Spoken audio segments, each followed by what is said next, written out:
Hi, welcome to Blogging Heads TV. My name is Aryeh Cohen-Wade, and this is Culturally Determined. And my guest today is Kat Rosenfield.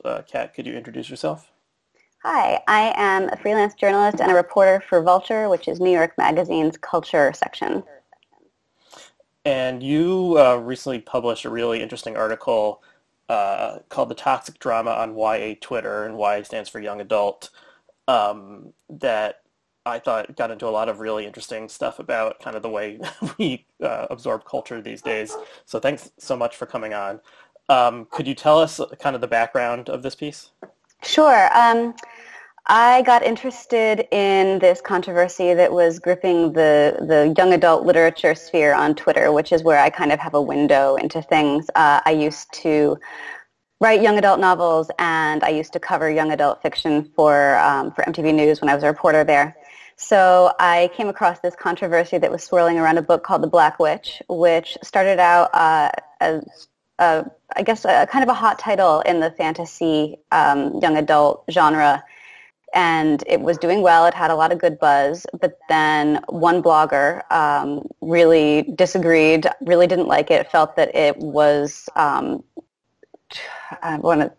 centered the wrong kind of person at its story, didn't pull off what was supposed to be an examination of prejudice and bigotry. And she called it the most dangerous, offensive book that she'd ever read, and wrote a 9,000-word review to that effect, which then was spread on Twitter, Tumblr, Goodreads, etc., to the point where this huge controversy sprang up surrounding the book, and there was a real sort of sustained campaign to get it pulled from publication or to at least tank its performance when it hit shelves. And so can you describe a little bit more about this book, The Black Witch, and why you think this woman found it to be like the most offensive book she ever read? Sure. I mean, The Black Witch depicts a stratified society where there's a lot of different religions, and the main character is a girl named Aloran who's been raised in relative isolation, fully indoctrinated into the idea that her race and people who are of her religion are, the superior race. And so, and she's the protagonist. So for the first, several hundred pages, I guess, of this very, very long book, it's 600 pages in total, she is at the start really prejudiced against people who aren't like her. And she begins to come around. After she attends college, she starts to realize that there's been a lot missing from her education, that maybe she was misled by the people who raised her into believing some things that aren't true. And at the end of the book, spoiler alert, she joins the rebellion, with this ragtag group of misfits who are, extremely multiracial. And, that sort of sets the stage for the next book, which, presumably is going to, be about them fighting the power. Anyway, the complaint that was central to the review was that the blogger who wrote it understood what Laurie Forrest, the author, was trying to do, but did not think that she had succeeded, and in fact thought that she had failed so spectacularly that she was essentially endorsing, or at least failing to condemn bigotry in a way that was going to be really harmful to any marginalized person who read the book. Right. So just in the way you describe it, it does seem like, the kind of metaphor that, like Animal Farm or a book that teens read, it didn't seem that unusual to me. Why do you think this in particular seemed to set people off? The fact that it got as big as it did, I think, was a combination of things. The community is always bubbling with, people agitating against one title or another, and sometimes it makes only a little bit of noise, and sometimes it makes a lot of noise. The Black Witch was the agitation against it. This review was amplified and tweeted out by several influential people in the community. I would say altogether they probably have close to between 50,000 and 100,000 followers between them. So it began to get a lot of reach. And the author was, she's a debut author, didn't have a great online presence, didn't have the capacity to push back at all. She didn't have like a fan base that could come in and say, hey, we disagree with this and we don't think it's right what you're doing. So it was basically a very one-sided campaign that picked up an enormous amount of speed and steam, partly because there was very little opposition and partly because it became, in a certain way, as sometimes happens on Twitter, it became a way to demonstrate how good of a person you are, that you're woke, that you're on the right side of diversity, to come and, speak out against this book and give it 1 star, as a form of protest and stuff like that. Yeah, so I've heard that described using the term virtue signaling, and it does seem to be one of the main ways that people interact on Twitter is trying to prove how good a person they are. You quoted a tweet by someone named Tristina Wright. It's an image of the Black Panther comic book character slapping someone, and the text says, "I don't care if someone else said the book is problematic. I'm going to read dash cut off and then the slap." So there's kind of this idea that something can be just like the existence of this book is dangerous in itself. I mean it's strange, and it does seem something kind of like that's new in the culture that just like this idea is so dangerous that you can't even give it a chance. Just the fact if you tried to read this book, then you're already doing something bad. Yeah, that was a really interesting aspect of this. First, that adults and other writers within the community were coming out so strongly saying, you shouldn't read. This book is too offensive for you to read, which is, such a strange thing to see in a community, of readers. It's, I thought that was really striking. And the other thing was that, declaring that you wouldn't read it and pushing back against people who said they wanted to became a real point of solidarity. You would see a lot of people, in addition to 1 starring it, running tweets saying things like, unfollow me if you plan on reading The Black Witch, that kind of thing. Right. Your article reminded me, I think you perhaps referenced it, of an article that Michelle Goldberg wrote a couple of years ago that was about online feminist spaces and kind of the debates that roil those forums and Facebook groups and kind of micro communities. Do you think that there's a connection between these two areas of culture? Yeah, I think what we're seeing with this controversy is actually something that's happening in a lot of progressive spaces and a lot of creative spaces where there's this sort of infighting going on. I don't know. It's hard. I don't want to speak out of turn about a community that that I don't belong to or that I haven't researched. But one of the things that was interesting about the response to this piece was the number of people who came from other places like comics or romance or sci-fi or elsewhere and said, this is a problem for us too. It seemed to really strike at the heart of something that's not about young adult fiction, but rather about the way we interact with each other online and especially on Twitter. Yeah, I think the Twitter aspect is interesting. There's just an interesting contrast between a 600-page book and the 140-character Twitter limit of, the micro thought that Twitter permits versus a novel or such different arenas, and things are getting battled out in this format that is enhances tribalism and usually erases nuance. So let's talk a little bit about the reaction to the article itself. So, how did the community itself react to the article? It's interesting. Publicly, it pissed off a lot of people who I reasonably expected were not going to be happy about it. But there was overwhelmingly, just across the board, the response has been very positive. And I've gotten a number of private messages from people who are in the community who say that, they don't want to be seen supporting it publicly because, similar to the Black Witch, it's become a real polarizing thing, to say that you think that there was any merit to the piece. But I've gotten a lot of people saying, thank you for writing this, or, this is something that needs a spotlight on it, that this is not productive, and this is something that needs to be fixed. Do you think so? You mentioned that, people who are in other online communities have reached out to you saying they see similar things. Is this just kind of like something inherent in maybe the way we interact online or the way human groups, there's something about the person who has like the most extreme perspective can drag the group towards as a whole, can drag a group towards their ends. Do you think what's the sociology of this? Is it just along those lines?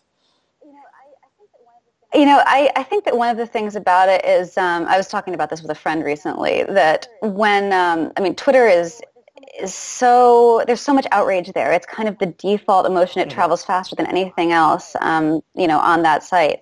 And I think one of the things about it is that for the average person, who sees something on the internet that they disagree with, they might be irritated or they might be offended, but they don't feel compelled to respond. And, even if they open up the window to type a response, many people will think, this isn't a useful way to spend my time, or this is just going to bring negativity, in my direction, and I don't want to do this. And so they don't engage. So you already have people who are clearing this bar for being provocative, being willing to get in the face of a complete stranger from behind a screen, essentially. And I think that sets the tone for the discourse in a place that really just lends itself to anger, and to things spiraling into a very intense place very fast. Uh-huh. One of the things that struck me is when I think about young adult fiction, it seems like kind of an innocuous thing to me. I spend a lot of time talking about politics on Twitter, and that's, politics is life and death in many cases, but young adult fiction is hopefully not life and death. Do you think, why does this create so much passion that, someone would write a 9,000 word blog post saying this is the worst thing they ever read? Is there something about the place of YA fiction today, or is it just like every group has its own individual passions? So publishing, and that includes YA, does suffer from a serious diversity problem. This is actually a real issue. It's a very white-dominated industry, and so there is some legitimate, upset and discontent at the state of things that this is touched on in the piece a little bit, but the number of, the books being written are still overwhelmingly being written by white people and published by white people. And even though stories featuring minority characters or marginalized characters are on an uptick, we're not seeing more marginalized authors. They're still not getting through the door. So that's sort of where the anger is coming from. And once, you have that, and then you have a very insular community. It's a small community. It's YA publishing is a small world. So you have people who are angry, shouting in what is essentially a very enclosed space. And when you add to that the fact that some of the sort of figureheads of the diversity movement are very good at being provocateurs, essentially, and very good at getting people riled up, it leads to a situation like this where it is, it is claimed that this is a life or death thing, that, these books being allowed to reach shelves and reach readers without being challenged is going to cause actual damage to children. Right. And there does seem to be, in the culture, a kind of conflation between, slight emotional harm, large emotional harm, and then, physical harm, physical danger, physical threats. That has kind of blended, or that spectrum has been condensed in the last couple of years, it seems like. Yeah, that's an interesting point. One of the messages that the only negative message I received privately was from this guy who, wanted to tell me, he said, do you realize how much harm and how much damage and hurt this book has caused, or this article has caused? I wrote back and I said, I really want to understand what you mean when you say hurt. Do you mean people's feelings? And he wrote back and he said, well, what else would I mean? And that was really interesting to me that, yeah, the definition of harm is undergoing this kind of concept creep. So, if you see something that you disagree with or that you find offensive or that even fails to validate your values and your identity, this is seen as hurtful to you on the same spectrum as being, I don't know, punched in the face. Um, who are the people who are arguing about this online? It seems like some of them are the intended readers of YA, uh, young adults or teenagers, and but I don't know. It mostly seems like it's weird that it's adults kind of Yeah. leading the charge, and then some kids are following them, but it's mainly seems like adults arguing with each other about things that are explicitly for Yeah, I children. mean that is true. It's an interesting dynamic that you have, certain the I would say figureheads in the community, the most influential people in the community are adults and are authors, and who are very good at kind of inflaming the passions of this very passionate teen and young adult readership. Um, so that is an odd part of the dynamic or an interesting part of the dynamic. The other thing is that the teens themselves, in many cases, are starting to get kind of irritated that there is all of this constant drama and the adults are dominating the conversation, that it's adults yelling at each other. They're really bothered by it. And that's one of the things that I think may ultimately push the conversation to a more productive place. Does this exclusively live online? This kind of debate. I mean, it's the you can't. It's not a binary between online and offline, obviously these days. But is it mainly just people yelling at each other on Twitter, or does this, are people ever marching in front of bookstores? When does it like jump the line? If I actually mean, there is a line, which maybe there certainly isn't. nobody has been punched in the face at a bookstore yet, so we haven't crossed that line. Um, I think it is mostly happening online. The anonymity or the remove of being behind a screen and shouting at an avatar. I mean, it certainly makes it possible for people to take a tone and to be much more extreme than they ever would to somebody's face. Um, you know, Hmm. I don't think that we're going to see that kind of conflict in real life. And occasionally somebody will start kind of suggesting, oh, like let's go to Book Expo and confront this author about her racism. But I don't think that that's actually happened. I think that it's mostly, so far, it's just happening online. It's just posturing. And in a way, it's just kind of community building. It's people, sort of agitating amongst themselves, and bonding over their shared outrage and their shared commitment to this cause in a way that's not necessarily translating into, real life conversations. Hmm. Have one of the interesting things in your article is that people once you started writing it and reaching out to people, you kind of became a persona non grata, Yeah. and people were being warned, "Don't talk to this woman," and people were slamming you. What was that like? It was horrible. I mean, I certainly didn't like seeing myself characterized as, a dangerous anti-diversity predator, which is, basically what was being said. But, it's kind of goes with the territory as a journalist. You end up, asking questions that make people uncomfortable, or you cover a story that people don't want to see written, and that's just par for the course. So it's all good. I guess, yeah. I guess what seems. Oh, I mean, you maybe this often happens, and a journalist just doesn't include it as part of their narrative. But it did kind of seem like noteworthy that people were like, you know, this woman is evil and she's trying to like do something, do something to us. Not just like, oh, there someone is writing about us, but like they were assuming that you had a malign intention. Yeah, yeah. I mean, it was interesting how that sort of became part of the story. It made the entire thing that much more interesting.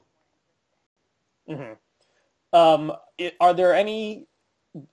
Has there been examples of kind of uproars in this world that you thought were justified? Um, I I think it's justified. I think that, any review, any criticism is perfectly legitimate. People are entitled to get online and write 9,000 words saying this book is dangerous and offensive and I don't think you should read it. I don't think that, anybody needs justification to share their opinion. That's one of the great things about living in a society that's committed to free expression. I don't support what I see as a crossed line in the form of demanding a response from the publisher, from the author, to the effect of pulling the book from the public sphere because it doesn't, it doesn't meet with your specific tastes or it doesn't reflect your values. To me, that's something, again, in a society where we have a robust commitment to free expression that I think is kind of antithetical to that. And, I can't think of a scenario in which I would consider that particular thing to be justified. Mm-hmm.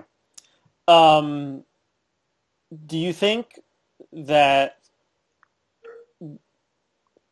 another thing that's weird about this is like young adult fiction is for kids and you have a bunch of adults battling over it. Is it just that the type of people who are adults and want to spend their time reading and writing about young adult fiction are more likely to maybe be a little a little on the wacky side? As a young adult novelist, I'm going to take exception to that. Okay. But, it's hard to say. I think the thing is, you see. You mentioned the state of affairs in feminism that had, an article written about it by Michelle Goldberg a couple of years ago, I guess. And those are not, young adults or teenagers, and they're, Right. the things are just as messy. I think it's really has more to do with how human beings behave when they're safe behind a screen and yelling at somebody who they've been able to dehumanize, than it does to do with actual, with young adult novelists or young adult readers being somehow, mentally stunted. Okay. Yeah, that makes sense to me. So your article kind of ends on somewhat of a hopeful note where you're talking to one person who I think is either a teenager or a college student who expresses kind of, a feeling of being sick of this constant fighting and outrage. Do you think the world is going to improve because of the constant outrage cycle and people getting tired of the outrage? I don't know. How long has Twitter been a thing? I feel like I remember that it used to be fun, and then at some point it became what it is now. I honestly don't know when or if people will get tired of feeling outraged. People seem to really enjoy it. There's obviously something about it that people like. Yeah, it feels good to be, when you feel like you're morally outraged at, an evildoer. It feels good to feel righteous, and that's just a natural human thing. So and as long as obviously we are alive in a very peculiar, moment politically and globally, where people are outraged all the time and also scared and feel legitimately threatened. It's interesting that we're chatting like at the same time as this white nationalist madness is happening in Charlottesville. So, do I think that the outrage over things like that is going to slow down anytime soon? No, I don't think so. Yeah, I wonder if it's kind of, for the actual younger people who are reading, it's kind of like maybe training wheels for the outrage culture in the larger world, because so we're recording this on Sunday. As everyone probably knows by now, a protester was killed apparently by a white nationalist driving a car, and a lot of what I saw on Twitter was, how to explain this? Well, yeah, it was like taking, enjoying how outraged we could be. The people who want to punch the Nazis were being like, yeah, this is why we, always felt good about punching Nazis. And the people who, and I saw a lot of stuff against the ACLU, because the ACLU, would support the Nazis and white nationalists. Right to assemble and march or whatever. So people, people naturally take something and uh, use it as a way to feel better about themselves, and that can, especially in the kind of groupthink of social media, it can kind of like move to a space where people are goaded into saying like, yeah, we should just like be brawling in the streets. Hmm. I mean, one of the interesting things that the one of the women that I interviewed for this article said to me was, she had bowed out of conversations about diversity in kidlit and in publishing because she felt like it was incredibly unproductive. She said, we're shouting at people who agree with us. And I think that's, probably the best single sentence summary of how things are on Twitter that I've ever heard. Yeah, and yeah, I follow a lot of um, leftists, and there's just people who violate one tenet get get ostracized, and yeah, this kind of thing plays out in different spheres. Is there anything else you want to say about the toxic drama on YA Twitter? I didn't choose the headline, Okay. um, but no, I think that's about it. Okay, cool. So where can people find your stuff if they want to learn more about your work? I am on Twitter at Kat Rosenfield. It's just my name, my whole name, and I post links to my work. Although in the immediate future, I'm going to just leave the internet for a couple of weeks and go someplace where there are no computers and no cell phone service. Oh, God bless you. Thank you. I'm looking forward to it. Yeah, good luck. Okay, thanks so much for coming on. Thanks to all of our viewers and listeners, and we'll see you again next time.